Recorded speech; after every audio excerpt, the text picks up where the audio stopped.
Hello guys, இன்றைக்கி என்னோடய evening routine பார்த்துடலாமா? காப்பியோட தாங்க இன்றைக்கி ஈவினிங்கே ஸ்டார்ட் ஆகுது. நான் ஒரு காப்பி பைத்தியங்க. நான் நினச்ச நேரம்லாம் காப்பி குடிப்பேன். சரி, அப்படியே கொஞ்சமாக ஸ்கின் கேர் மேக்கப் பண்ணிக்கலாம். ஸ்கின் கேருக்காக நான் கொஞ்சமாக சீரம் தாங்க அப்ளை பண்ணிக்கிறேன்.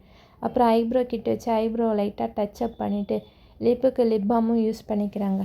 அதுக்கப்புறம் கொஞ்சமாக ஐலைனர் மட்டும் போட்டுட்டு இன்றைக்கி என்னோடய ஈவினிங் ஸ்கின் கேரு மேக்கப்பும் முடிஞ்சுது.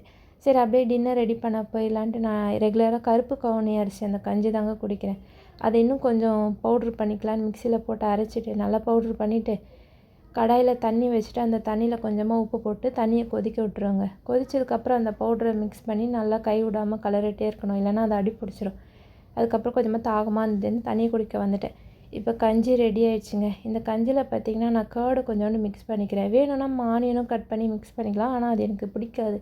அதனால கேர்டை மட்டும் மிக்ஸ் பண்ணிக்கிட்டு இன்றைக்கி என்னோடய டின்னர் இதாங்க. டின்னர் முடிஞ்சு மதியானம் வச்ச சைடிஷ் இருந்தது, அதையும் கொஞ்சம் வச்சுட்டு அப்படியே மாம்பழம் இருந்துச்சுங்க, அதையும் சாப்பிட்டு என் பொண்ணு கூட பேசிக்கிட்டு என்னோடய டின்னர் முடிஞ்சிச்சுங்க. சரி, நாளைக்கு இதே மாதிரி ஒரு மினி விலாகில் மீட் பண்ணலாம். Bye by.